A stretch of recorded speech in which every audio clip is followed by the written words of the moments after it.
வேத தியானத்துக்காக எடுத்துக்கொண்ட ஒரு வேத பகுதி என்னவென்றால், ஒரு ஓமை நாம் எடுத்து தியானிக்க போறோம். பேரபிள். அந்த ஓமை பொதுவா 2 கதாபாத்திரத்தை உடையது. ஓமை ஆண்டவர் மிக ரத்தின சுருக்கமாக சொல்லி அந்த ஓமையின் மூலம் நமக்கு நல்ல போதனைகளை ஆண்டவர் கற்றுக் கொடுக்க விரும்புகிறார். எத்தனை பேர் ஆயத்தமா இருக்கிறோம்? அல்லேலூயா, ஆமென். இந்த ஓமை எதுக்கு சொல்ல ஆண்டவரை போதிக்கிறார் என்றால், சில பாடங்களை தேவஜனம் கற்றுக்கொள்ள வேண்டும். பொதுவா அப்படியே பொதுவா சொல்றதுபாங்க, அதெல்லாம் எடுபடாது, மறந்து போயிடுவோம். இது நம்மளை நினைவிலே வைக்கும்படியாக, மனதிலே பதிந்திருக்கும்படியாக ஆண்டவர் ஓமையின் மூலம் தமது ஜனங்களோடு ஆண்டவர் இந்த காலை வேளையிலே பேச விரும்புகிறார். ஹல்லேலூயா, ஆமென். அந்த வசனத்தை வாசித்து நம்ம தியானிக்க போகிறோம். நமக்கு எல்லாருக்கும் தெரிந்த பரிச்சயமான நல்ல ஒரு ஓமை வாசிக்கலாம். லூக்கா 18:1. சோர்ந்து போகாமல் எப்பொழுதும் ஜெபம் பண்ண வேண்டும் என்பதை குறித்து அவர்களுக்கு அவர் ஒரு உவமையை சொன்னார். அல்லேலூயா. தலைப்பு என்ன? இந்த பிரசங்கத்தின் தலைப்பு என்றால், சோர்ந்து போகாமல் எப்பொழுதும் ஜெபம் பண்ண வேண்டும். இதுதான் பிரசங்கத்தின் தலைப்பும் ஓமையின் தலைப்பும் கூட. அப்போ ஜெபம் பண்ணுங்க ப்ளீஸ்ன்னு சொல்லல, ஜெபம் பண்ண வேண்டும் என்றால் அது ஒரு கட்டளை. This is order. ஜெபம் கண்டிப்பா அவசியம் என்று சொல்லி எம்பெருமான் இயேசு ஸ்தோத்திரம் தன்னுடைய சொற்பொழிவிலே இந்த கட்டளையை கூறி அவர் வற்புறுத்துகிற ஒரு காரியம் உண்டு. மட்டுமல்ல, அந்த சொற்பொழிவில் இந்த வார்த்தையை ஆண்டவர் பயன்படுத்துகிறார். என்ன வார்த்தை என்றால், இதே ஸ்தோத்திரம் 18ஆம் அதிகாரத்தில் 6ஆம் வசனத்தை வாசிக்கலாம். பின்னும் கர்த்தர் அவர்களை நோக்கி, அநீதியுள்ள அந்த நியாயாதிபதி சொன்னதை சிந்தித்து பாருங்கள். அல்லேலூயா. அப்படின்னா இந்த ஓமையை நம்ம தியானிக்கிறப்ப ஆண்டவர் எதற்காக இந்த பேரபிள் பயன்படுத்தினார், ஓமையை, இந்த ஸ்டோரி எதற்கு ஆண்டவர் சொன்னார் என்பதை கேட்கிற, சொற்பொழிவை கேட்கிற, இந்த வசனத்தை தியானிக்கிற நாம் சிந்தித்து பார்க்கும்படி ஆண்டவர் நம்மை அழைக்கிறார். அல்லேலூயா, ஆமென். ஒரு சிறந்த தலைவன் தன்னுடைய சொற்பொழிவிலே போதனைகளை சொல்லும்போது சிந்தனைக்கு தீனி போடுகிற நல்ல வார்த்தைகளை ஆமென் ஆண்டவர் நமக்கு தருகிறார். அல்லேலூயா. யோசித்து பார்த்து நடக்க வேண்டும், சிந்தித்து பாருங்கள் என்று இந்த காலை வேளையில திருச்சபையை கர்த்தர் அழைக்கிறார். எத்தனை பேர் ஆயத்தமா இருக்கிறோம்? ஆமென். ஓமை பொதுவா ஒப்பிடுதலை குறிக்கிறது, கம்பேரிசன். இதை போல நீங்க இப்படி இருக்கணும் அப்படிங்கிறதுக்காக பயன்படுத்துகிறார். ஆனா இந்த இடத்துல மட்டும் இந்த லூக்கா 18 சொல்ல போகிற ஓமை என்னவென்றால், இப்படி அல்ல, வேற மாதிரி என்று சொல்லி ஆண்டவர் மிக அழகாக தன்னுடைய அந்த சொற்பொழிவை ரத்தின சுருக்கமாக 8 வசனங்களிலே ஆண்டவர் மிக அழகாக சொல்லுகிறார். அல்லேலூயா, ஆமென். கவனிங்க, இந்த ஓமை எதுக்கு பயன்படுத்துறார் அப்படின்னா, ரொம்ப எளிமையா கற்றுக்கொள்ளலாம். பரலோக ராஜ்யம் புளித்த மாவிற்கு, அதை ஏன் சொன்ன? புளித்த மாவு எல்லாருக்குமே தெரியும். ஈவினிங் ஆட்டி வச்சா காலையில் என்ன ஆகும்? மாவு புளிக்கும், உப்ப பண்ணுவார், அப்படியே பொங்கிரும். இது எல்லாருக்குமே தெரிந்ததுங்க. ஆண்டவர் சொல்லுகிற அந்த ஓமை ஆகட்டும், படிப்பினைகள், போதனைகள் எல்லாரும் நன்கு அறிந்ததை சொல்லுகிறார். அது என்ன? புளித்த மாவிற்கு பரலோகம் ஒப்பனையா இருக்கிறது அப்படின்னா, ரட்சிப்பை யாருமே புரிந்து கொள்ள முடியாது. அல்லேலூயா. மாவு பொங்குவதை யாராவது ஆராய்ச்சி பண்ண முடியுமா அப்படின்னா யாருமே பண்ண முடியாது. அப்படி சைலண்டாக நடக்கும். சைலண்டாக கொஞ்சம் கொஞ்சமாக ஆட்டி வைத்த மாவு பொங்கும். அப்படின்னா பரலோகத்துக்கு யார் செல்வா அப்படிங்கிறத நீங்களும் நானும் டிசைட் பண்ணவே முடியாது. அல்லேலூயா. யாரையும் ஜட்ஜ் பண்ணிடாதீங்க. அது கர்த்தருடைய வேலை. ரட்சிப்பு கர்த்தருடையது. ஆமென். புளித்த மாவை எப்படி புளிக்கிறது என்று நம்மால் கண்டுகொள்ள முடியாததை போல பரலோக ராஜ்யத்திற்கு சேர்த்து கொள்ளுகிற ஆத்துமாக்களை ஒருவரும் காண இயலாது. அது கர்த்தருடைய ஊழியம். அல்லேலூயா. அப்படி ஆண்டவர் பரலோக ராஜ்யத்தை நாம் பார்த்த சில காரியங்களை வைத்து கம்பேர் பண்ணி ஒப்பீடு செய்து மிக எளிமையாக புரிய வைக்கிற நல்ல ஒரு சிறந்த போதகரை நாம் ஆண்டவரை ஆராதிக்கிறோம். அல்லேலூயா. அவரை போல டீச்சிங் ஸ்டைல் இந்த உலகத்தில் ஒருவரும் கிடையாதுங்க. அதிகாரமுடையவராய் போதித்தார் என்று வேதம் சொல்லுகிறது. கவனிங்க, இன்னைக்கு இந்த டீச்சிங் மெத்தடாலஜி எப்படி அழகாக ஆண்டவர் பயன்படுத்துகிறார். ஒரு பிரமாணத்தை கற்றுக் கொடுக்கிறார்னா அந்த கற்பனையின் கருவியாக இந்த ஓமையை பயன்படுத்துகிறார். அல்லேலூயா. மறக்க முடியாத பாடங்களை நமக்கு ஆண்டவர் இன்றைக்கு கற்றுத்தரப்போகிறார். எத்தனை பேர் ஆயத்தமா இருக்கிறோம்? சேர்ந்து வாசிக்கலாமா? சோர்ந்து போகாமல் எப்பொழுதும் ஜெபம் பண்ண வேண்டும் என்பதை குறித்து. ஜெபத்தில் என்ன வரும்? சோர்வு வரும். எவ்வளோ நாள் ஜபிக்கிறது பாஸ்டர், ஜபத்தையே நிறுத்திட்டேன், இதுக்கு மேலே எனக்கு ஜபிக்கவே தோண மாட்டேங்குது அப்படின்னு வந்திருக்கலாம் இந்த காலை வேளையில். நோ நோ நோ, ஜபத்தை ஒரு நாள் நாம் நிறுத்தக்கூடாது. அல்லேலூயா. சோர்வு கண்டிப்பாக வரும் ஜபத்தில். ஆகவே தான் சோர்ந்து போகாமல். அடுத்த வார்த்தை என்ன? எப்பொழுதும். அப்படின்னா ஜபத்தில் என்ன வரும்? இடைவெளி வரும். ஒரு கேப் வந்துடும். அப்புறம் ஜெபம் பண்ணிக்கலாம், அப்புறம் ஆண்டவர்கிட்ட கேட்டுக்கலாம். இந்த ஜெபம் தான் ஒன்றும் கேட்கப்படலையே, எவ்வளோ உபவாசம் போட்டாச்சு, ஒன்றும் நடக்கலை அப்படின்னு வந்திருக்கலாம். சோர்ந்து போகாமல் எப்பொழுதும் ஜெபம் பண்ணுங்கள். ஆமென். அப்போ ஜெபத்தில் கண்டிப்பாக ஒரு சோர்வு வரும், ஜெபத்தில் கண்டிப்பாக ஒரு இடைவெளி வரும், ஜெபத்தில் கண்டிப்பா தூக்கம் வரும். ஆகவே தான் விழித்திருந்து ஜெபம் பண்ணுங்கள்னு சொல்றார். அல்லேலூயா. ஆமென். வராத ஒரு தூக்கம் பார்த்தீங்கன்னா அந்த ஜெபிக்க உட்கார்றப்ப தான் அப்படியே, ஏன்னா இந்த சிஸ்டம் அப்படியே பரபரப்பாக ஓடிக்கிட்டு இருந்த சிஸ்டம் பாருங்க, இந்த சிஸ்டம் அப்படியே உட்கார்றப்ப அப்படியே கொஞ்சம் சோர்ந்து போய் அப்படியே தூங்க ஆரம்பிச்சிடும். இந்த காலை வேளையில இந்த திருச்சபை ஜெபத்திலே விழித்திருக்க வேண்டும். அல்லேலூயா. எப்பொழுதும் ஜெபிக்க வேண்டும். அல்லேலூயா. இடைவிடாமல் எப்பொழுதும் ஜெபம் பண்ணுங்கள், சோர்ந்து போகாமல் ஜெபம் பண்ணுங்கள் என்று எம்பெருமான் இயேசு நல்ல ஒரு ஓமையை கற்பிக்கிறார். அல்லேலூயா. ஏன் பாஸ்டர் இப்படி எப்பவுமே ஜெபிக்கணும் அப்படின்னு உங்களுக்குள்ள ஒரு கேள்வி வரலாம். ஆமென். சோத்திரம். நான் அடிக்கடி சொல்லியிருக்கிறேன், கிறிஸ்தவனின் மூச்சு காற்று தான் எது? ஜெபம். ஆமென். மூச்சை கொஞ்ச நேரம் பிடிச்சு வச்சா என்ன ஆகும்? கிறிஸ்தவ வாழ்க்கையில் ஏன் ஆவிக்குரிய மரணம் நடை பிணமாக அநேகர் வாழ்கிறார்கள்? ஏன் வாழ்றேனே தெரியல, செத்த பிணமா நடந்து கொண்டிருக்கிறாங்க. காரணம் என்ன? ஜெபம் இல்லை. இருதயத்தில் ஆண்டவரோடு பேசுகிறது இல்லை. ஏதோ ஒரு நாள் ஜெபிக்கிறது, அது 1 நிமிஷம் 2 நிமிஷம் ஜெபம்.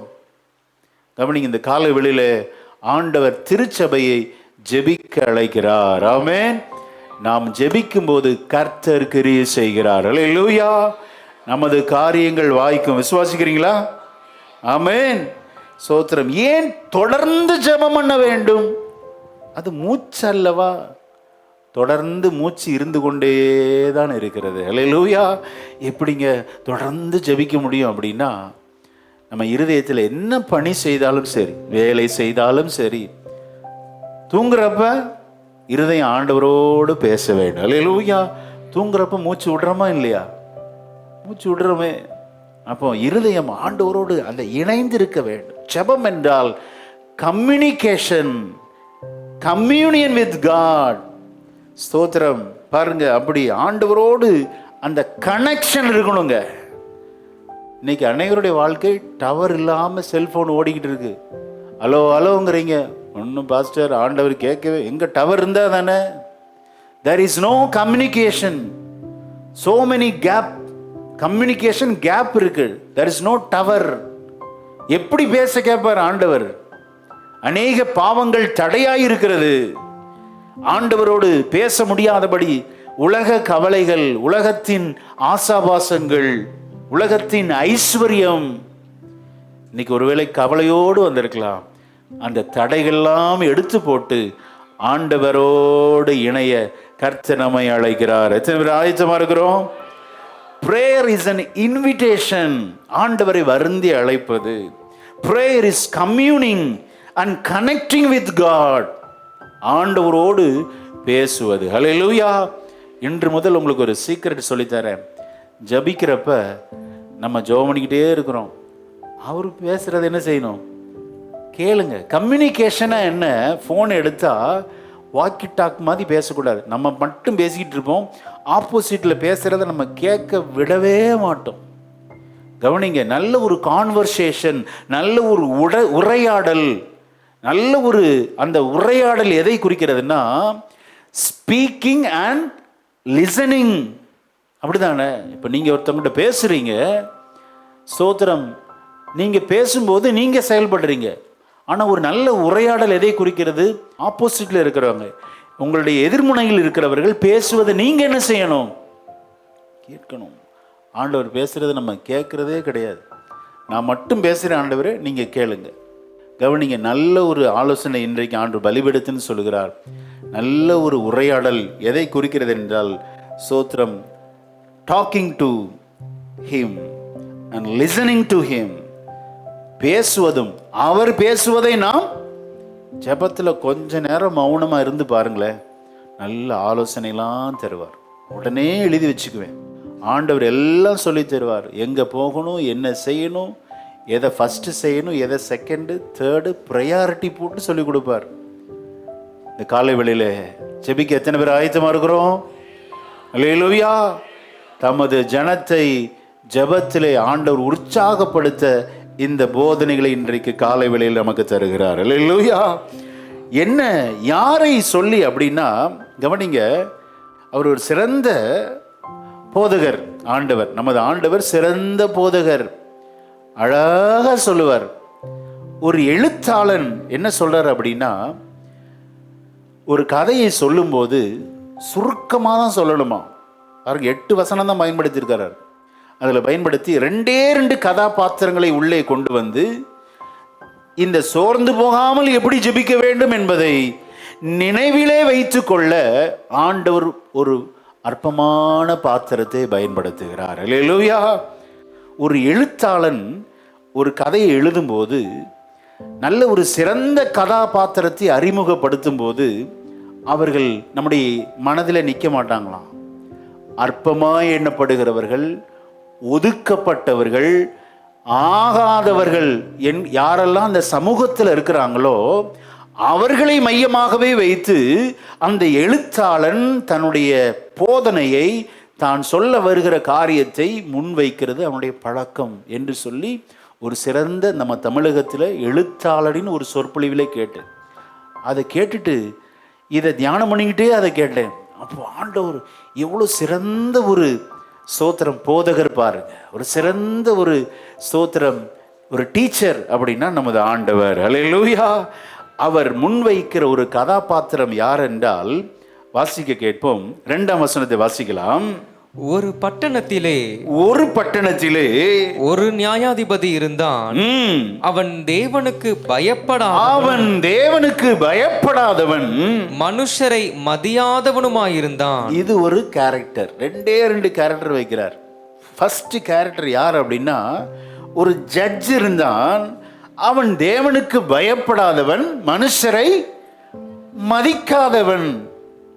2 கேரக்டருமே பொல்லாத கேரக்டர். ஒரு ஜட்ஜுன்னு இருந்தா மனுஷன் என்ன செய்யணும்? மதிக்கணும். அப்பந்தான் சிறந்த ஒரு தீர்ப்பு அவன் எழுத முடியும். கவனிங்க, இங்க ஜட்ஜி பார்த்தீங்கன்னா மனுஷனை மதியாதவன், தேவனுக்கு தெய்வ பயம் இல்லாதவன். ஆக்சுவலா ஜட்ஜஸ் சோத்திரம் தெய்வ பயம் இருக்கணும் அவங்களுக்கு. நம்ம தவறாக தீர்ப்பு சொல்லிடக்கூடாதுங்கிற ஒரு பயம் அவங்களுக்குள்ள இருக்கணும். மட்டுமல்ல, இந்த கட்சிக்காரர், இந்த குற்றவாளி என்று தீர்ப்பளிக்க போகிறவன் மேல்முறையீடு செய்வான். இந்த கோர்ட்டு சரியாக தீர்ப்பு அளிக்கவில்லை என்றால் அவன் வேற கோர்ட்டுக்கு போவான். ஆகவே சரியான தீர்ப்பு நாம் செய்ய வேண்டும் என்பது ஒரு நியாயாதிபதிக்கு இருக்க வேண்டிய குணங்க. ரெண்டுமே இல்லாத ஒரு கேரக்டர் ஆண்டவர் இங்க இன்ட்ரோடியூஸ் பண்றார். யாருன்னா அநீதி உள்ள நியாயாதிபதி. அவனுடைய கேரக்டர் சொல்லப்படுகிறது, அவன் தெய்வ பயமற்றவன், மனுஷரை மதியாதவன். இது முதல் கதாபாத்திரம். இரண்டாவது கதாபாத்திரத்தை ஆண்டவர் இங்க இன்ட்ரோடியூஸ் பண்றார். வாசிக்க கேட்போம். இரண்டாவது யார்? அந்த பட்டணத்திலே ஒரு விதவையும் இருந்தால் அவள் அவனிடத்தில் போய், எனக்கும் என் எதிராளிக்கும் இருக்கிற காரியத்தில் எனக்கு நியாயம் செய்ய வேண்டும் என்று விண்ணப்பம் பண்ணினாள். கவனிங்க, ஆண்டவர் இந்த இடத்துல இரண்டாவது ஒரு கதாபாத்திரத்தை இங்க அறிமுகப்படுத்துகிறார். ஆண்டவர் பயன்படுத்துகிறார். ஒரு விதவை, அவள் ஒதுக்கப்பட்டவள், உடைக்கப்பட்டவள், அருவருப்பான நினைக்கக்கூடிய. அப்போ இந்த சமூகத்தில் விதவையானவள் அருவருக்கப்படுகிறாள், ஒதுக்கப்படுகிறாள். சமூகம் அவளை ஏற்றுக்கொள்ளவில்லை. இப்படிப்பட்ட ஒரு விதவையை ஆண்டவர் இங்கே முன்வைத்து அவளுக்கும் எதிராளிக்கும் ஒரு பிரச்சனையை சொல்றார். அது என்ன பிரச்சனைன்னு அங்கே நமக்கு வேதத்தில் சொல்லலை, நம்ம அதை ஆராய வேண்டிய அவசியமும் இல்லை. கவனிங்க, இந்த விதவை அந்த அநீதியுள்ள நியாயாதிபதியிடத்தில் போய் அவளுக்கு என்ன சொல்றார் அப்படின்னா, வாசிக்கலாம் எல்லாம் சேர்ந்து அந்த 3வது வசனத்தை சத்தமா எல்லாம் சேர்ந்து வாசிக்கலாம். அந்த பட்டணத்திலே ஒரு விதவையும் இருந்தாள், எனக்கும் என் எதிராளிக்கும் இருக்கிற காரியத்தில் வேண்டும் என்று விண்ணப்பம் பண்ணினாள். அல்லேலூயா. பண்ணினார்கள்னு போடல, சிங்கிளா தான் போயிருக்கா. அவனே ஒரு அநீதியுள்ள நியாயாதிபதி, அவனிடத்தில் இவள் போவது எந்த விதத்திலும் பாதுகாப்பு இல்லை. ஆனாலும் தைரியமுடையவள், ஒரு இளம் விதவை. இவள் பாருங்க, தன்னுடைய அந்த எதிராளிக்கு விரோதமான அந்த கேஸை எடுத்துட்டு போய் அந்த நியாயாதிபதி இடத்துல சொல்றா, கண்டிப்பா எனக்கு இதுல ஒரு நியாயம் செய்யுங்களேன்னு சொல்லி. கவனிங்க, அடுத்த வசனம் ஆண்டவர் சொல்லப்படுகிறது. ஆண்டவரால் சொல்லப்பட்ட அந்த வசனம் என்ன அப்படின்னா, வெகுகாலம் இந்த நியாயாதிபதி டிஸ்மிஸ்கர், அவளை தள்ளிவிட்டான். அவள் வருவாள், கேட்பாள், எந்த பதிலும் சொல்ல மாட்டாள், அப்படியே மௌனம் காத்து விடுவான். இப்படி இந்த எதிராளிக்கும் இவளுக்கும் உள்ள பிரச்சனை ஓயவே இல்லைங்க. இந்த காலை வேளையில என் பிரச்சனைக்கு முடிவே இல்லையா? எத்தனை நாட்கள் இந்த அலைச்சல், ஜெபம் பண்ணி பண்ணி நான் ஓய்ந்தே போய்விட்டேன் என்று சொல்லி வந்திருக்கலாம். இந்த காலை வேளையில இந்த திருச்சபைக்கு பெயர் சொல்லப்படாத இந்த இளம் விதவை நல்ல ஒரு திருஷ்டாந்தமாய் இருக்கிறாள். அல்லேலூயா, ஆமென். நம்ம ஜெபிக்கிறப்ப சோர்வு வருகிறது. சிலருக்காக ஜெபிக்கிறோம், வீட்டில் உள்ளவங்களுக்காக ஜெபிக்கிறோம், ரட்சிப்புக்காக ஜெபிக்கிறோம். இன்னும் ரட்சிக்கப்படலையே, வீட்டில் உள்ளவங்க ரட்சிக்கப்படலை, என் பிள்ளைகளுக்கு ஒரு நல்ல வாழ்வு அமையவே இல்லை, அப்படியே இருக்கிறது என்று சொல்லி இங்க வந்திருக்கலாம். இந்த விதவை நமக்கு நல்ல ஒரு திருஷ்டாந்தமாய் இருக்கிறார். ஆமென், அல்லேலூயா. சோர்ந்து போகாமல் எப்பொழுதும் ஜெபம் பண்ண வேண்டும் என்பதற்காகத்தான் இந்த போதனை இன்றைக்கு நமக்கு கற்பிக்கப்படுகிறது. அல்லேலூயா. எல்லாம் சேர்ந்து பாடலாமா? அல்லேலூயா. சோர்ந்து போகாதே மனமே, சோர்ந்து போகாதே, கண்டுனை அழைத்த தேவன் கைவிடுவாரோ?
நம்ம எப்படி ஜெபிக்கணுமாம்? ரோமர் 12:12 வாசிக்க கேட்போம்.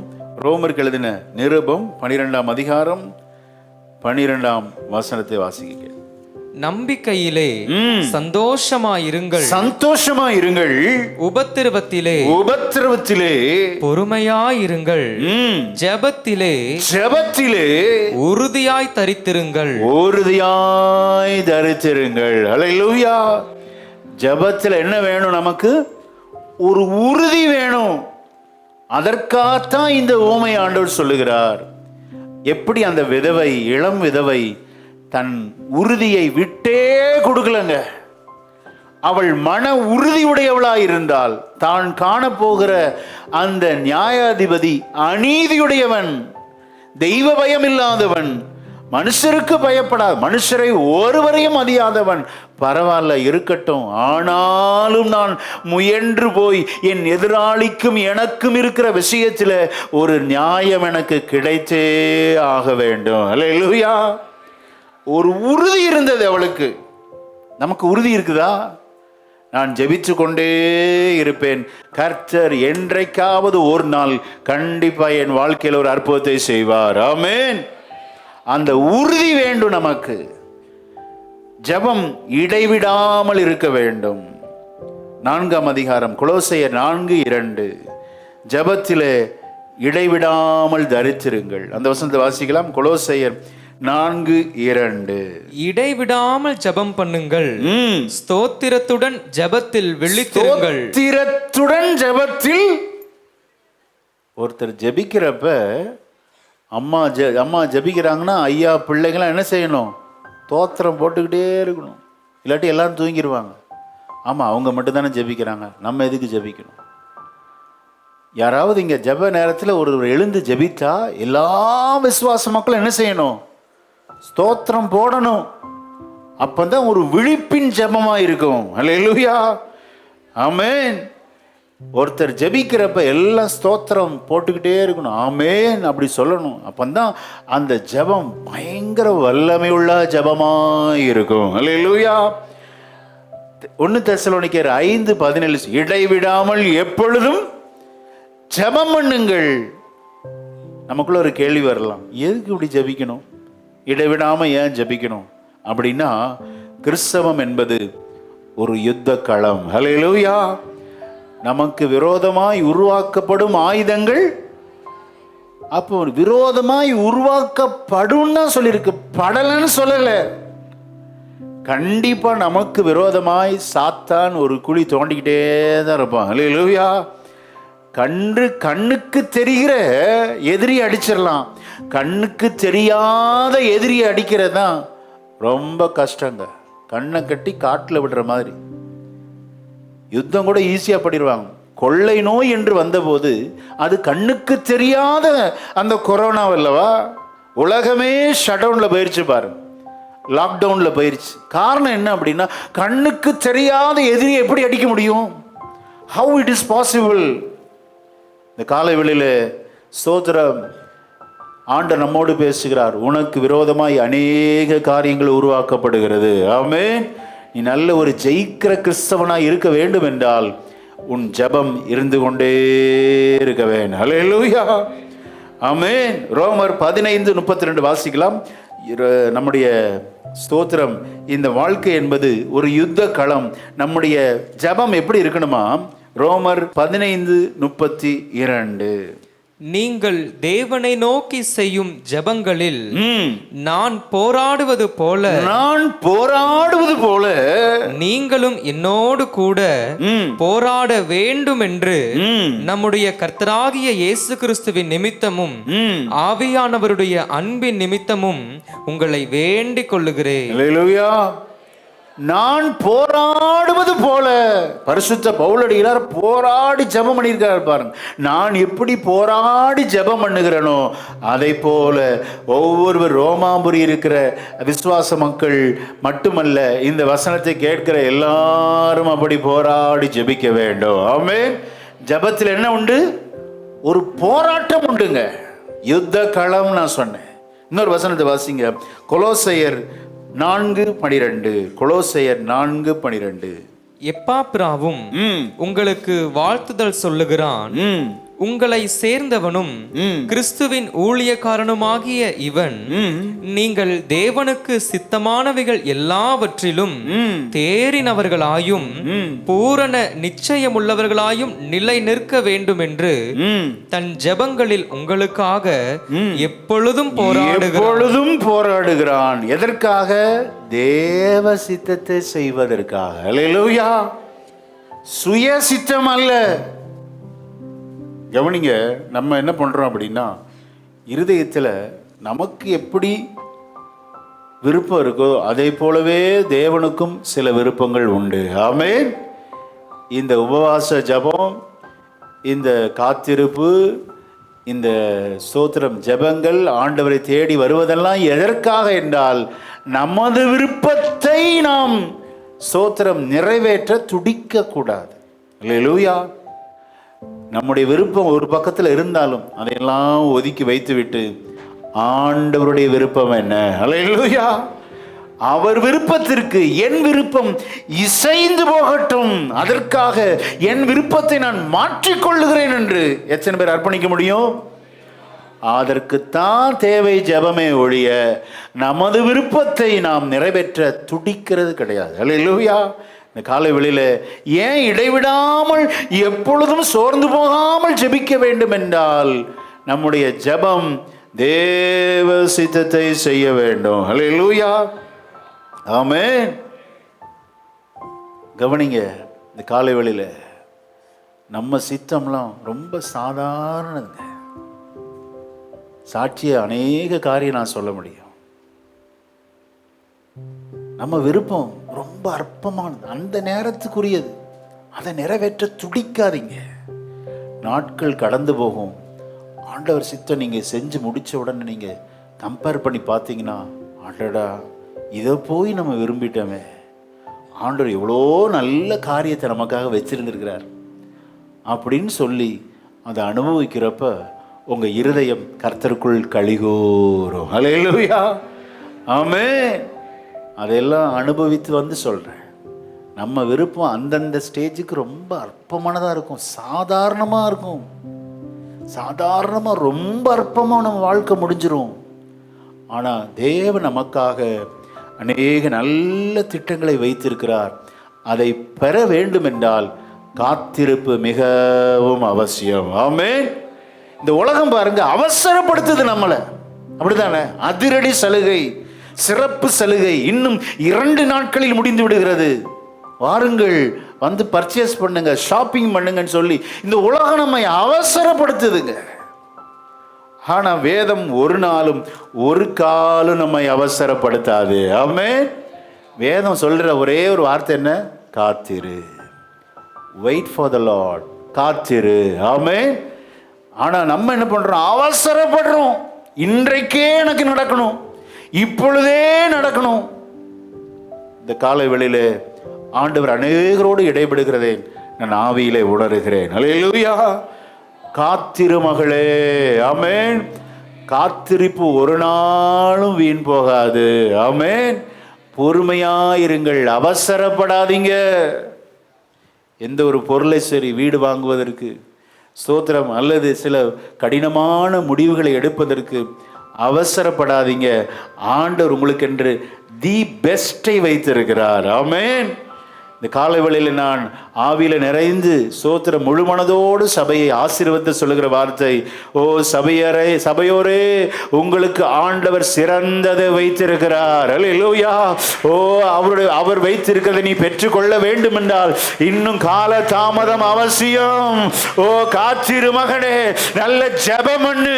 கர்த்தர் தமது சித்தத்தை உங்களுக்கு ஆண்டவர் வெளிப்படுத்துவார். அவசரப்பட்டு ஓ ஸ்தோத்திரம் ஆமென் அதை எதையும் பார்த்து முடிவெடுத்து விடாதே. ஓ பெரிய சிக்கலில் மாட்டிக்கொள்ளுவார். கர்த்தருடைய ஆவியான இந்த காலை வேளையில உரைக்கிறார், காத்திரு, உனக்கு பெரிய ஆசீர்வாதத்தை வைத்திருக்கிறார். அல்லேலூயா. ஏன் இடைவிடாமல் ஜெபம் பண்ண வேண்டும்? சோர்ந்து போகாமல் எப்பொழுதும் persistent prayer. Why it is needed? ஏன் இப்படி தொடர் ஜெபம் ஏன் அவசியம்? இன்னும் எத்தனை நாட்கள் ஆண்டவரே நான் காத்திருக்க வேண்டும்? வசனத்தை வாசிக்கலாம். எபேசியர் 6:18. எபேசியர் 6:18. எந்த சமயத்திலும் சகலவிதமான வேண்டுதலோடும் விண்ணப்பத்தோடும் ஆவியினாலே ஜெபம் பண்ணி அதன் பொருட்டு மிகுந்த மன உறுதியோடும் சகல பரிசுத்தவான்களுக்காகவும் பண்ணும் வேண்டுதலோடும் விழித்துக் கொண்டிருங்கள். அல்லேலூயா. மிகுந்த மன உறுதி இந்த விதவைக்கு இருந்தது.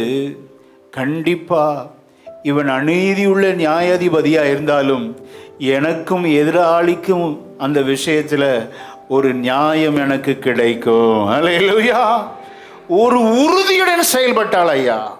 விடாப்பிடியான ஜெபம், உறுதியான ஜெபம், நம்பிக்கையான ஜெபம், தொடர் ஜெபம், எப்பொழுதும் ஜெபம், சோர்ந்து போகாமல் ஜெபம். ஜெபத்தில் காணப்படுவது இது கண்டிப்பா இருக்கணுங்க நமக்கு. இது இல்லைன்னா ரொம்ப கஷ்டம். இந்த நியாயாதிபதி என்ன செய்கிறான்? அடுத்த வசனத்தை வாசிக்கலாம். லூக்கா 18:4 வாசிக்கலாம். வெகுநாள் வரைக்கும் காலம் தாமதம் பண்ணிக்கொண்டே இருக்கிறான். இவளை மதிக்கவே இல்லை. இவ போய் கேட்கிறா, விண்ணப்பம் வைக்கிறா, டிஸ்மிஸ் பண்றான். விண்ணப்பம் வைக்கிறா, டிஸ்மிஸ் பண்றா. விண்ணப்பம் வைக்கிறா, டிஸ்மிஸ் பண்றா. வெகு நாள் வரைக்கும் அவனுக்கு மனதில்லாதிருந்தது. கனத்த இருதயமுடையவன், கடின இருதயமுடைய அந்த அநீதியுள்ள நியாயாதிபதி இவளுக்கு செய்யவே மாட்டேங்கிறான். வாசிங்க. பின்பு அவன் நான் தேவனுக்கு பயப்படாமலும் மனுஷரை மதியாமலும் இருந்தும் இந்த விதவை என்னை எப்பொழுதும் தொந்தரவு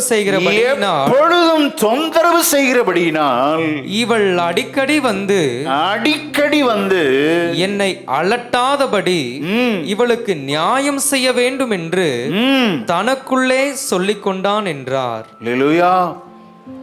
தனக்குள்ளே ஒரு டெசிஷன் எடுத்துட்டான். இவள் அடிக்கடி வந்து என்னை அலட்டாதபடிக்கு இவளுக்கு ஒரு நியாயம் நான் செய்தே ஆக வேண்டும் என்று சொல்லி. கவனிங்க, அடிக்கடி போயிருக்கா. அதை வச்சு சொல்லலாம் பலவீனமானவள் அல்ல. அடிக்கடி போக முடியுமா? ஒரு வயதான விதவை போக முடியாது. அப்போ கொஞ்சம் பலனுள்ள விதவை அடிக்கடி போயிருக்கிறா, அலட்டி இருக்கிறா. காரியத்தில் எப்படியாவது செஞ்சிருங்க. ஆனா இவன் காலம் தாமதம் பண்ணிக்கொண்டே இருக்கிறான். அப்போ சம்திங் ஹி இஸ் எக்ஸ்பெக்டட். ஏதோ கொஞ்சம் எதிர்பார்த்துருக்கிறான், பணம் எதிர்பார்த்துருக்கிறான். இவளால் கொடுக்க முடியல. இவள்கிட்ட இருந்தது பலன் மட்டும்தான். கண்டிப்பாக ஒரு அமௌண்ட்டை எதிர்பார்த்துருப்பான், இவளால் கொடுக்க முடியல. ஆகவே இருந்த பலனை வைத்து அடிக்கடி போவதும் வருவதும் விண்ணப்பிப்பதும் கேட்பதும் அலட்டுகிறாள். இந்த காலை வேளையில சோத்திரம். ஆண்டவர் அப்படி நம்ம டிஸ்டர்ப் பண்ணியிருக்கிறோமா? அப்படி நம்ம ஆண்டவர் தொந்தரவு பண்ணணும்? ஆண்டவரிடத்தில் நம்முடைய சோத்திர விண்ணப்பங்களை வைக்க வேண்டும். தினந்தோறும் ஆண்டவருடைய திருமுகத்தை தரிசித்து, அல்லேலூயா. வீட்டில் கூட நீங்கள் இருந்து குடும்பமாக ஆண்டவர்கிட்ட போராடி ஜெபம் பண்ணுங்கள். போராட்டம் உண்டுங்க. எப்பா பாருங்க, தேவ சித்தத்தை செய்கிறதுல எவ்வளவு போராடி ஜெபிக்கிறான் கொலேசு சபைக்கு. நம்ம எவ்வளவு தீவிரமா இருக்கணும். தேவன் ஒரு சித்தத்தை வச்சிருக்கிறாருங்க. அந்த சித்தத்தை மட்டும் நம்ம மிஸ் பண்ணிட்டோம்னா நம்ம வாழ்க்கை அதோ கதி. ஆகவே தான் அடிக்கடி சொல்லுவேன், தேவ சித்தத்தின் மையத்தில் நாம் எல்லா முடிவுகளை எடுக்க வேண்டும். ஆமென். ஊழியம் அப்படிதாங்க. ஒரு வசனத்தை வாசிங்க.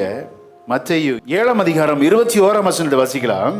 பரலோகத்தில் இருக்கிற என் பிதாவின் சித்தத்தின்படி செய்கிறவனே பரலோக ராஜ்யத்தில் பிரவேசிப்பானே அல்லாமல் என்னை நோக்கி கர்த்தாவே கர்த்தாவே என்று சொல்லுகிறவன் அதில் பிரவேசிப்பதில்லை. அல்லேலூயா. யார் தேவனுடைய ராஜ்யத்தில் பிரவேசிப்பார்கள்? தேவ சித்தத்தை செய்கிறவர்கள். 22ஆம் வசனத்தை வாசிக்கலாம். அந்நாளில் அநேகர் என்னை நோக்கி கர்த்தாவே கர்த்தாவே உமது நாமத்தினாலே தீர்க்க தரிசனம் உங்க நாமத்தில், இயேசுவின் நாமத்தில் உரைக்கிறோம் என்று தீர்க்கதரிசிகள் அநேகர் இருக்கிறார்கள் இன்றைக்கு. உமது நாமத்தினாலே பிசாசுகளை துரத்தினோம். பிசாசுகளை உமது நாமத்தினாலே நாங்கள் துரத்தி இருக்கிறோம் ஆண்டவரே. உமது நாமத்தினாலே அநேக அற்புதங்களை செய்தோம் அல்லவா? அநேக அற்புத அடையாளங்கள் செய்யப்பட்டிருக்கிறது. சப்பானிகள் நடந்தார்கள், குருடர்கள் பார்த்தார்கள், செவிடர்கள் கேட்டார்கள். எல்லாம் உங்க நாமத்தில் நாங்க செஞ்சிருக்கிறோம் அப்படின்னு ஆண்டவர் சொல்வார். உங்களை who are you? get out அப்படின்றார். நம்ம சொல்லுவோம், ஊழியக்காரர் தானங்க, அற்புதம் தானுங்க செஞ்சிருக்கிறாரு, பிசாசை விரட்டி இருக்கிறாங்க, தீர்க்க தரிசனம் சொல்லியிருக்கிறாங்க. ஆண்டவரே, எல்லாம் உங்களுக்காக செய்யப்பட்டது. ஏன் விருப்பப்படி செஞ்சியா? Is this my will? இதெல்லாம் ஏன் சித்தப்படி செஞ்சியா அப்படின்னா இல்லை. யாருடைய நாமம் மகிமைப்படுது? எல்லாம் உன் பெயருக்காக செஞ்சப்பா. இயேசு நாமத்தில் போகுமா போகாதா? பிசாசு போகுங்க, அலறி அடிச்சு போகும். Is this my will? என்னுடைய நாமத்துக்கு மகிமையை செலுத்தினாயா? என்னுடைய நாமத்திற்கு உண்டான கனத்தை நீ செலுத்தினாயா? எல்லாம் உன் பேருக்கு எடுத்துக்கிட்டே. பார்த்தீங்களா? ஊழியம் ஏசப்பாவுடைய மையத்தில் தான், சித்தத்தின் மையத்தில் தான் செய்யப்பட வேண்டும். அல்லேலூயா. ஆமென். அப்படின்னா எவ்வளோ கவனமாக இருக்கணும். ஒவ்வொரு ஸ்டெப்பும் ஆண்டவருக்கு சித்தமா அறிவதில் தீவிரப்படணும். நமக்குள்ள 1000 எண்ணங்கள் வரலாம், 1000 ஆசைகள் விருப்பங்கள் வரலாம். தேவ சித்தமா, காட்ஸ் வில்லாது அப்படின்னா இதோ அடியேன் அப்படியே ஒப்பு கொடுத்தணும். சரண்டர் தாங்க. கவனிங்க, ஒரு விஷயம், டிஎல் மூடி அவர்கள் இங்கிலாந்து தேசத்துக்கு ஆண்டவர் போக சொன்னாராம். அவரோடு பயணித்த 2 பேர், நல்ல ஒரு பாடகர், அவரோடு சேர்ந்து போய் கப்பலில் இறங்கிட்டாங்க. இறங்கி இவர் வர சொன்ன அந்த லாட்ஜுக்கு போயிட்டாங்க. அந்த லாட்ஜில் போய் தங்கி இருக்கும்போது, எங்கே நம்மளை ரிசீவ் பண்ண ஆள் வரலையே அப்படின்னு ஒரு பெரிய ஒரு கேள்வி இவங்களுக்கு. என்ன வர சொன்னவங்க எத்தனையோ மாதம் கப்பல் பிரயாணம் பண்ணி, டிஎல் மூடி அவர்களும் அவரோடு ஒரு பாடகர் அவரும் சேர்ந்து போய் அந்த இங்கிலாந்து தேசத்தில் இறங்கி அந்த லாட்ஜுக்கு போனால் ஒரு துண்டு சீட் இருக்குது. அதை எடுத்து பார்க்குறாங்க. இவரை யார் வர வைத்தார்களோ அவர்கள் 3 பேரும் 1 வருஷம் 6 மாதம் 3 மாதம் இந்த கேப்பில் 3 பேர் இறந்துட்டாங்க. எப்படி இருக்கும்? இப்போ இருக்கிற மாதிரி வாட்ஸ்அப் அதெல்லாம் எதுவுமே கிடையாது. அவ்வளோ செலவு பண்ணி இவர் போய் குடும்பமாக அந்த இடத்துல போய் இறங்கினா, தேவ சித்தம்னு சொல்லி போனா, அந்த இடத்துல வெறுமை, என்ன செய்யணுன்னே தெரியல, எவ்வளோ பெரிய ஒரு அமௌண்ட்டை முடக்கி போயிருக்கிறார் தேவ சித்தம்னு சொல்லி. போன இடத்துல பார்த்தீங்கன்னா அவர்களை வரவேற்க ஒருவரும் இல்லை.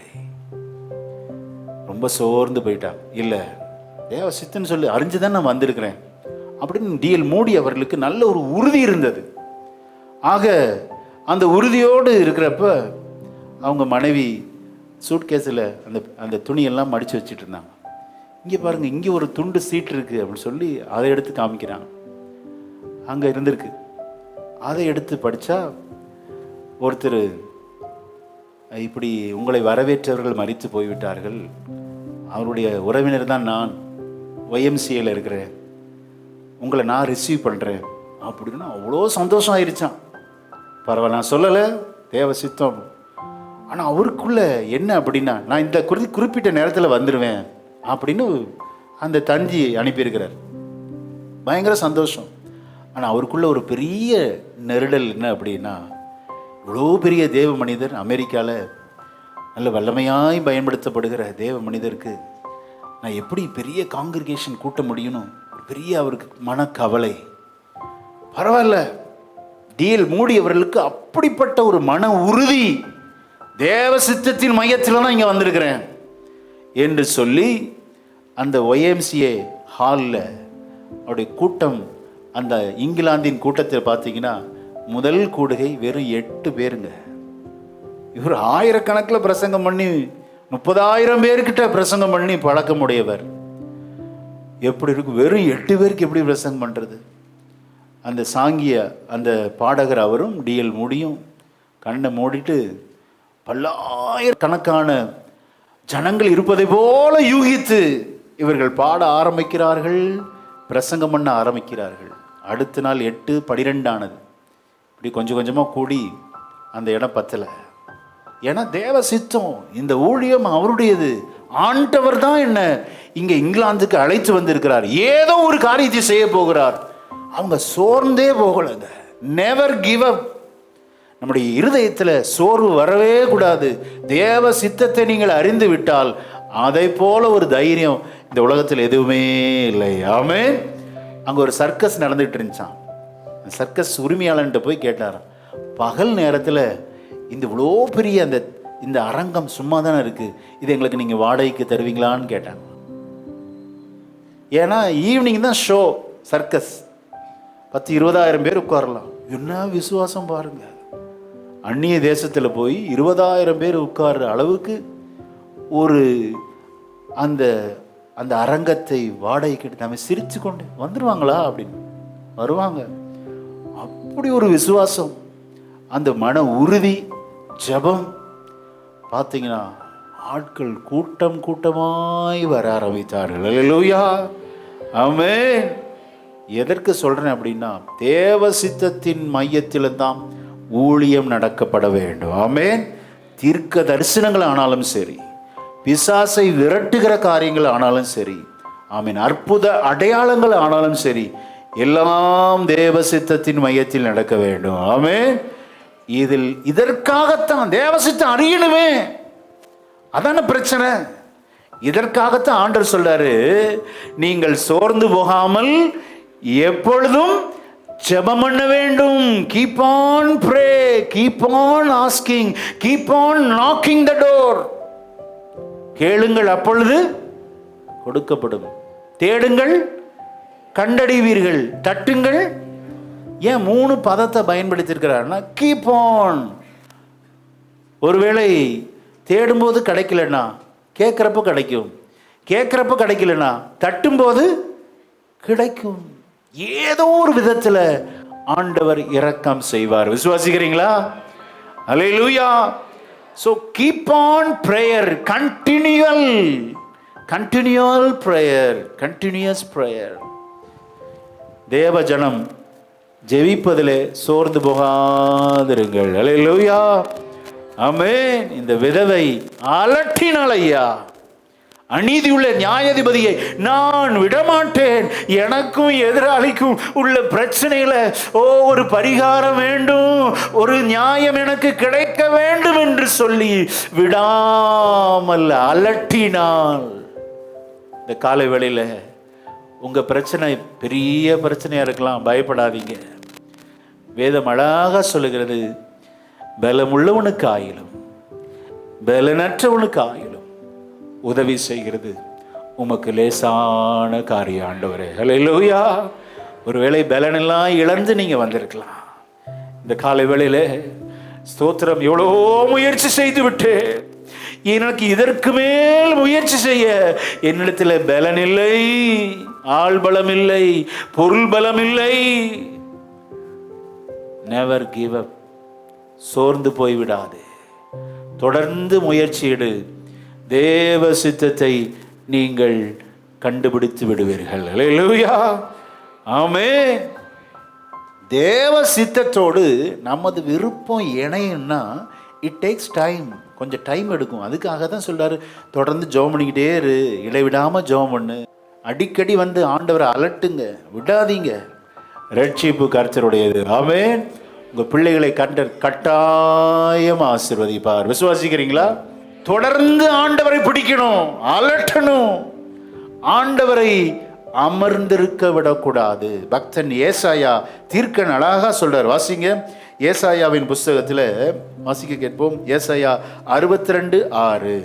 ஏசாயா 62:6.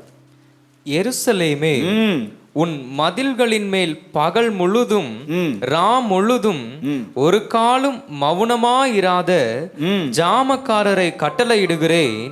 கர்த்தரை பிரஸ்தாபம் பண்ணுகிறவர்களே, நீங்கள் அமெரிக்கையா இருக்கலாகாது. அமெரிக்கையா இருக்க லாகாது அப்படின்னு சொல்லிட்டு அடுத்த வசனத்தை வாசிங்க.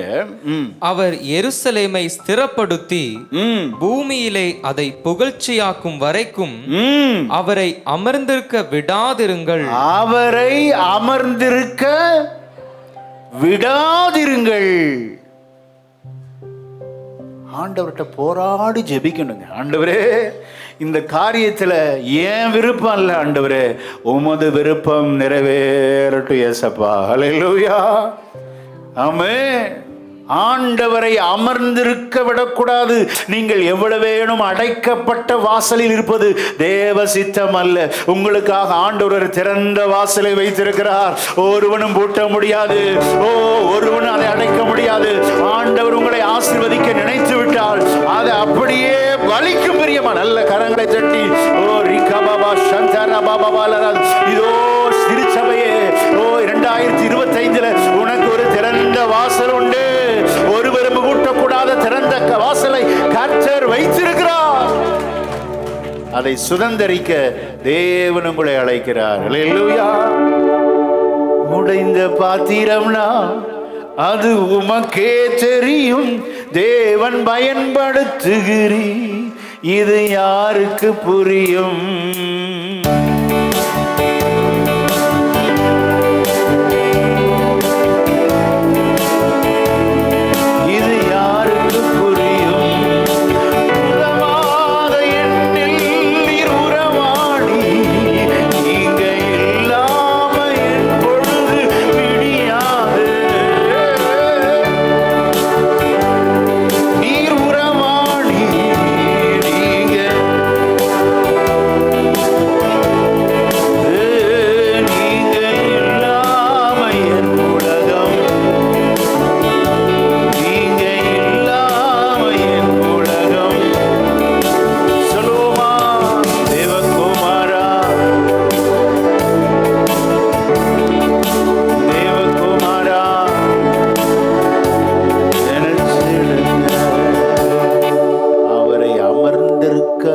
விடவே கூடாது. ஹல்லேலூயா. ஜெபம் ஒரு அடைக்கப்பட்ட வாசலை குறிக்கிறது. ரட்சிப்பு என்பது ஒரு திறந்த வாசல். வெளிப்படுத்தல் 3:10 வாசிக்க வேண்டாம், கவனிங்க. இதோ வாசற்படியிலே நின்று கதவை தட்டுகிறேன், திறந்தால் உள்ள வருவேங்கிறார். ரட்சிப்பு நீங்களும் நானும் அனுமதிக்கணும். நம்ம அனுமதி இல்லை என்றாலும் ரட்சிப்பு நடக்காது. ஆக அடைக்கப்பட்ட வாசல் திறக்கப்படுவது ரட்சிப்பு. ஆனால் ஜெபமோ அப்படின்னா வாசிங்க, மத்தேயு எழுதின சுவிசேஷம் மிக அழகா சொல்லியிருக்கிறாரு அந்தரங்க ஜெபத்தை குறித்து. ஸ்தோத்திரம். 6:6 வாசிக்கலாம். மத்தேயு 6:6. நீயோ ஜெபம் பண்ணும் போது உன் அறை வீட்டுக்குள் பிரவேசித்து உன் கதவை பூட்டி அந்தரங்கத்தில் இருக்கிற உன் பிதாவை நோக்கி ஜெபம் பண்ணு. அப்பொழுது அந்தரங்கத்தில் பார்க்கிற உன் பிதா வெளியரங்கமாய் உனக்கு பலன் அளிப்பார். அல்லேலூயா. கதவை பூட்டி ஜெபம்ங்கிற வாழ்க்கை அடைக்கப்பட்ட வாசலை குறிக்கிறது. அப்படின்னா யாரையும் டிஸ்டர்ப் பண்ண விட்டுறக்கூடாது.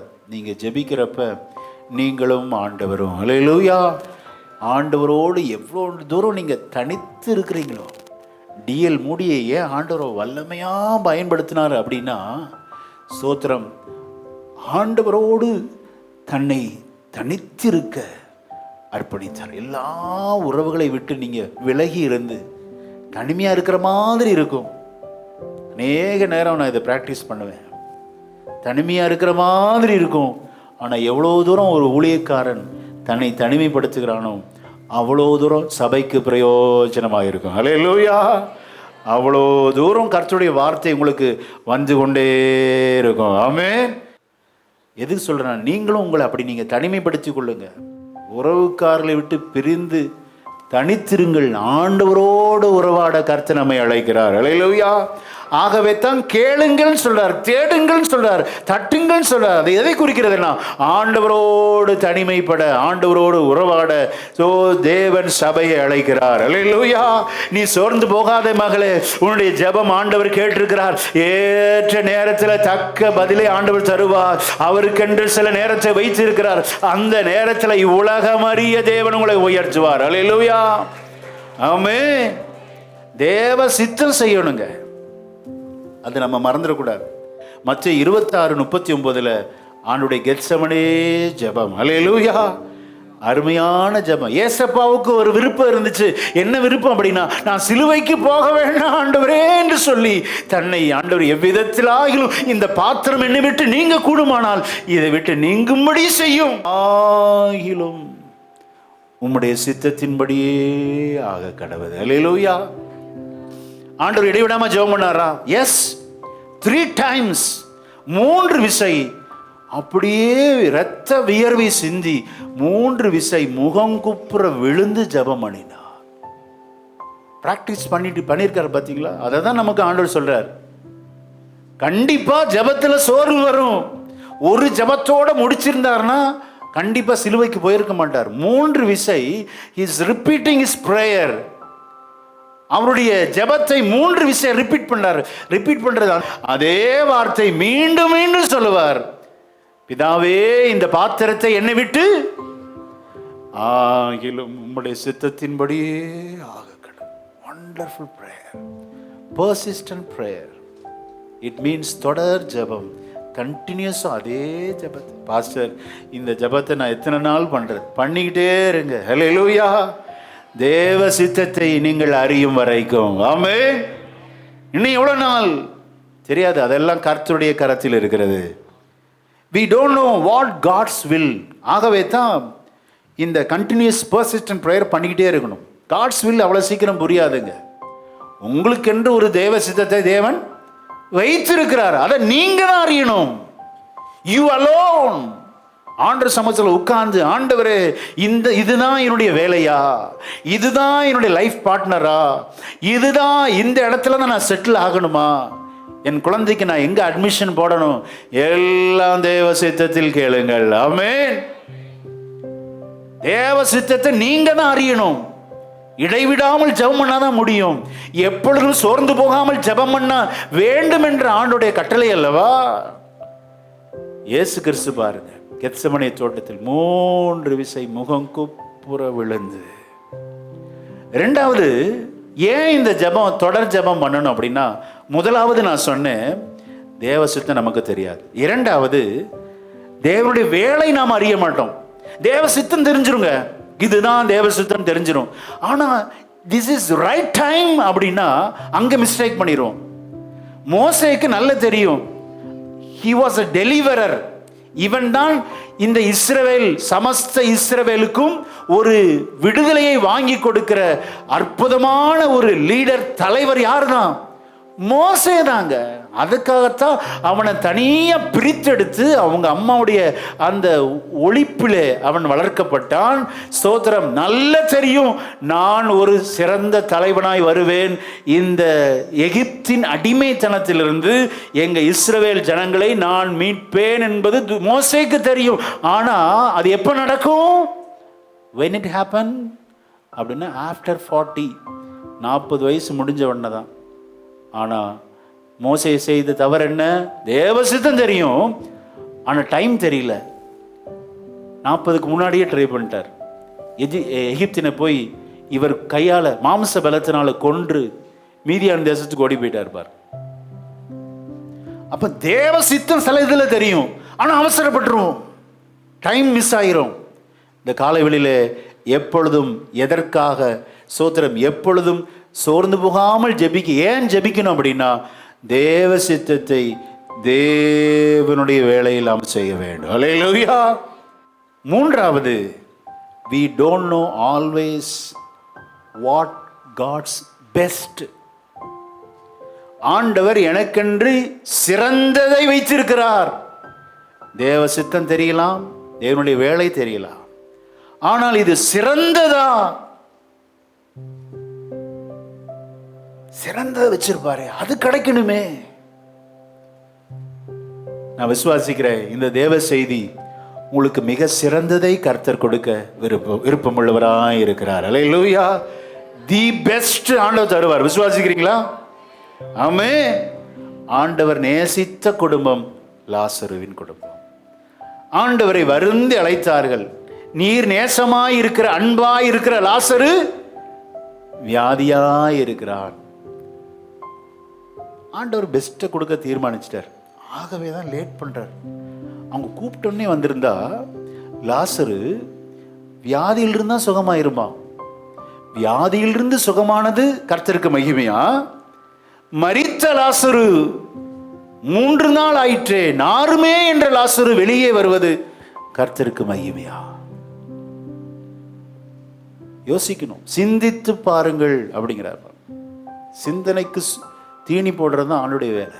யோசிக்கணும், ஏன் நடக்கல, கொஞ்சம் வெயிட் பண்ணு, உனக்கு பெஸ்ட் நான் வச்சிருக்கிறேன். இப்ப நான் அவசரப்பட்டு வந்தா நீ சாதாரண வியாதியிலிருந்து தான் குணமாயி சாதாரண ஒரு மனிதனா இருப்பாய். அது பெரிய மகிமையில ஆண்டவருக்கு வராது.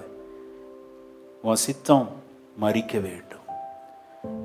3 நாள் ஆகி நாற்றமெடுத்த சரீரத்தை வெளியே கொண்டு வருது, அதுதான் சிறந்தது. அல்லேலூயா. ஆமென். காத்திருக்க தானே முடியல நமக்கு. இந்த காலை வேளையில கர்த்தருக்காக காத்திரு மகளே. கர்த்தர் உன் இருதயத்தின் விருப்பத்தை ஆண்டவர் நிறைவேற்றுவார். ஆமென். நீதிமான் விரும்புகிறது உனக்கு கொடுக்கப்படும். கொஞ்சம் நாட்டு எடுக்கிற மாதிரி தான் இருக்கும். லாசரு மரித்து விட்டது போலதான் இருக்கும். ஆனால் கவனிங்க, மரித்த லாசரு வெளியே வருவதுதான் சிறந்தது. ஆமென். தி பெஸ்ட் அதாங்க. நான் விசுவாசிக்கிறேன், இங்க வந்திருக்கிற ஒவ்வொருவருக்கும் ஆண்டவர் சிறந்ததை வைத்திருக்கிறார். அல்லேலூயா. தொடர்ந்து ஆண்டவரை துதித்து கொண்டிரு, ஆராதித்து கொண்டிரு. ஏற்ற வேலை வரும்போது ஆண்டவரே உங்களுடைய காரியத்தை பொறுப்படுத்தி நடத்துவார். விசுவாசிக்கிறீங்களா? அல்லேலூயா. ஆமென். இந்த ஓமை நமக்கு என்ன கற்றுத்தருகிறது என்றால், அடுத்த வசனத்தை வாசிக்கலாம். 6ஆம் வசனத்தை வாசிக்கலாம். பின்னும் கர்த்தர் அவர்களை நோக்கி, அநீதியுள்ள அந்த நியாயாதிபதி சொன்னதை சிந்தித்து பாருங்கள். சிந்தித்து பாருங்கள். அந்தபடியே கவனிங்க, இங்க கான்ட்ராஸ்டா தான் சொல்றாரே தவிர கம்பேர் பண்ணல. ஏன்னா விதவைங்கிற ஸ்தானத்துல நம்மளை வைக்கிறாரு. ஆனா விதவை நீங்களும் நானும் விதவையா, ஆதரவற்றவர்களா, அனாதைகளா, திக்கற்றவர்களா? இல்ல, நீங்களும் நானும் யாரு? ஏசப்பாவுடைய பிள்ளைகள். ஆமென். அங்க விதவை, ஒதுக்கப்பட்டவ, அனாதை அப்படி அல்ல. அவளுக்கே இப்படி நடந்தா பிள்ளைகளாகிய உங்களுக்கு நான் அதிகம் செய்வேன் அல்லவா? ஹல்லேலூயா. இப்பதான் இது விளக்கம் கொடுக்குறாருங்க. ரொம்ப பியூட்டிஃபுல்லா இருக்கும். கான்ட்ராஸ்ட்னு சொல்லிட்டேன். கம்பேரிசன், ஒப்பீடு அல்ல. இப்படியே அல்ல, விதவைக்கே அப்படி நடந்தால் பிள்ளைகளாகிய உங்களுக்கு நான் எவ்வளவு அதிகமா செய்வேன். அல்லேலூயா, ஆமென். அவன் அநீதியுள்ள நியாயாதிபதி, நானோ நீதியுள்ள நியாயாதிபதி. அல்லேலூயா, ஆமென். கண்டிப்பா உனக்கு நியாயம் செய்வேன் மகனே, மகளே. சோத்திர, இந்த காரியத்தில் எனக்கு அநீதிகள் இழைக்கப்பட்டிருக்கிறது, எனக்கு இன்னும் நியாயம் கிடைக்கவில்லை என்று சொல்லி புலம்பி கொண்டு வந்திருக்கிற தேவஜனமே, நீ நிற்பது அநீதியுள்ள நியாயாதிபதியினிடத்தில் அல்ல. நியாயம் செய்கிற வரைக்கும் நெறிந்த நாணலை முறிக்காதவர், மங்கி எரிகிற திரியை அணைக்காதவர் கர்த்தருடைய ஆவியானவர் உரைக்கிறார். நீ தொடர்ந்து அவரிடத்தில் ஜெபம் பண்ணு, சோர்ந்து போகாமல். எப்பொழுதும் ஜெபம் பண்ணும் போது அநீதியுள்ள நியாயாதிபதியே இரக்கம் செய்ய மனதிற்குமானால் எனக்கு அதிக இரக்கம் செய்ய மனம் உண்டு. நீ விதவை அல்ல, நீ பிள்ளை. அல்லேலூயா. எப்படி சொல்லி முடிக்கிறார் பாருங்க. You are not a widow, you are my child. ஆமென். அப்படி சொல்லி சுருக்கமா முடிக்கிறார். 7ஆம் வசனத்தை வாசிக்க கேட்போம். அந்தபடியே தேவன் தம்மை நோக்கி இரவும் பகலும் கூப்பிடுகிறவர்களாகிய நீங்களும் நானும் எப்படி கூப்பிடணுமா ஆண்டவரை? Daily, day and night prayer. அது சொல்றார், இரவும் பகலும் கூப்பிடுகிறவர்களாகிய வாசிக்க கேட்போம். தம்மால் தெரிந்து கொள்ளப்பட்டவர்களின் விஷயத்தில், தம்மால் தெரிந்து கொள்ளப்பட்டவர்கள். நீங்களும் நானும் விதவையை போல கெஞ்ச வேண்டிய அவசியம் இல்லை. ஆண்டவரிடத்தில் போய் உரிமையாய், தகப்பனே, பரமண்டல இருக்கிற எங்கள் பிதாவே என்று உரிமையோடு ஒரு அப்பாவிடத்தில் கேட்கிறது போல கேட்கலாம். நீங்களும் நானும் விதவை அல்ல, ஆண்டவரால் தெரிந்து கொள்ளப்பட்ட ஜனம். ஆமென். ரோமர் 5:2 நம்ம பிள்ளைகளாய் தேவன் அழைத்திருக்கிறார். தம்மால் தெரிந்து கொள்ளப்பட்டவர்களின் விஷயத்தில் நீடிய பொறுமையுள்ளவராய் இருந்து. நம்முடைய ஆண்டவர் எப்படிதான் இருப்பாராம்? இன்னும் எவ்வளவு நாள் வெயிட் பண்ணுங்க.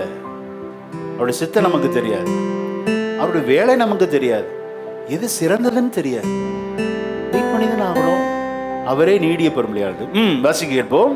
அவர்களுக்கு நியாயம் செய்யாமல் இருப்பாரோ? நீடிய பொறுமை இல்லவராய் இருந்து கர்த்தர் நியாயம் செய்வார். அல்லேலூயா. எப்படி நியாயம் செய்வாரா? இப்ப அந்த வசனத்தை ஆண்டவர் கொடுக்கிற அற்புதமான பதில 8ஆம் வசனத்தை எல்லாம் சேர்ந்து வாசிக்கலாம். சீக்கிரத்திலே செய்வார் என்று உங்களுக்கு சொல்லுகிறேன். ஆகிலும் பூமியிலே விசுவாசத்தை, இந்த வார்த்தை ஏன் சொல்றாரு அப்படின்னா, விதவைக்கே அப்படி விசுவாசம் இருந்துச்சுன்னா உங்களுக்கு எவ்வளவு அதிகமாக இருக்கணும். ஜபத்தில் சோர்ந்து போயிடாதீங்க, ஜபத்தில் கேப் விட்டுறாதீங்க, சோத்திரம் ஜபத்தில் தூங்கிடாதீங்க. விழித்திருங்கள், இடைவிடாமல் ஜபம் பண்ணுங்கள், எப்பொழுதும் ஜபம் பண்ணுங்கள், சோர்ந்து போகாமல் ஜபம் பண்ணுங்கள். நான் உங்களுக்கு சீக்கிரத்தில் பதில் செய்வேன். விசுவாசிக்கிறீங்களா? அல்லேலூயா. நல்ல கரங்களை தட்டி கர்த்தர் இந்த திருச்சபை காத்திருப்பு ஒரு நாள் வீண் போகாது.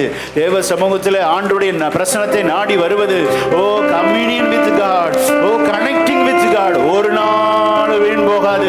அநீதியுள்ள நியாயாதிபதியே இரக்கம் செய்ய அவனுக்கு ஒரு மனம் இருக்குமானால், நீதியுள்ள நியாயாதிபதி இடத்துல உரிமையோடு கேட்க நமக்கு ஆண்டவர் அங்கீகாரம் கொடுத்திருக்கிறார். விசுவாசிக்கிறீங்களா? அல்லேலூயா. ஆண்டவர் என்ன செய்கிறார்? 18:7-8 வாசிக்கலாமா? அந்தபடியே தேவன் தம்மை நோக்கி இரவும் பகலும் கூப்பிடுகிறவர்களாகிய தம்மால் தெரிந்து கொள்ளப்பட்டவர்களின் விஷயத்தில் நீடிய பொறுமையுள்ளவராயிருந்து இருப்பாரோ? சீக்கிரத்திலே அவர்களுக்கு நியாயம் செய்வார் என்று உங்களுக்கு சொல்லுகிறேன்.